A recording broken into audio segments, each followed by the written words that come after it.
She joins me now. Hello, Florence. Good morning. So, France, as we mentioned, gearing up now for round one of the legislative elections this weekend.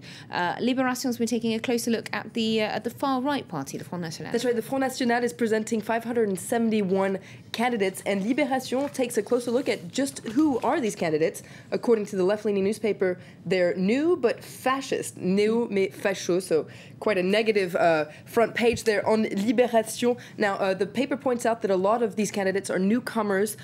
It's part of the party's strategy to put forward a new image of the party, a younger party where there are more women, according to Libération. It's part of this facelift that's been orchestrated by the leader, Marine Le Pen. Now, in their editorial, Libération says how these candidates perform is going to determine a lot for the next 15 years, and their score is perhaps the most important one in these legislative elections, because even if few of them actually make it into parliament, it's very symbolic. To quote from their editorial, it says that these often unknown candidates have decided to give a local face to the very bad surprise of the first round of the presidential election. That's Marine Le Pen's score, about 18%. They could give her the pedestal she needs to continue her rise. Now, another feature of new feature of this upcoming legislative election on Sunday is that the French Pirate Party is ready to join the battle for the parliamentary elections. Now, these are not seafaring pirates. This is the French branch of a growing political movement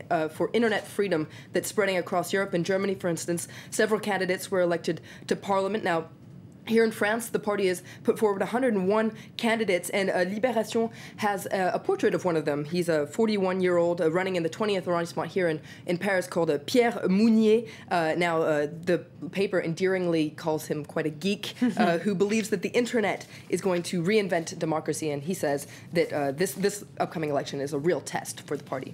Okay, and we will see how they do.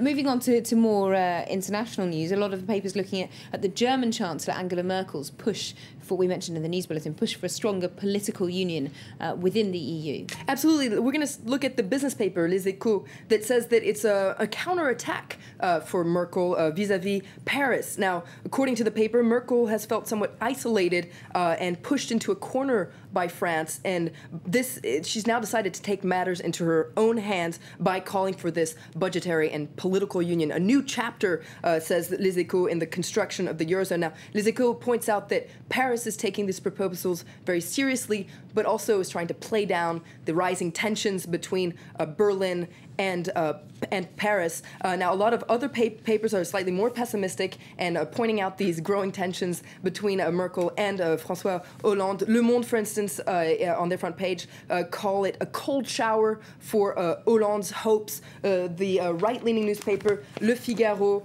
says that la défiance s'installe. There's a growing distrust, suspicion between the two leaders. Now, according to the editorial in Le Figaro, the fact that Hollande and Merkel don't see eye to eye is becoming more and more public and embarrassing. Now, Merkel is kind of laying down her conditions to save the euro. More political union is needed. Now, this could mean a serious transfer of sovereignty from Paris to Brussels, which could open the floor to some serious debate, perhaps even a referendum here in France, which could be politically dangerous for Hollande. Now, Hollande has said that he's pro-European. Le Figaro wonders whether or not he's ready to make the jump.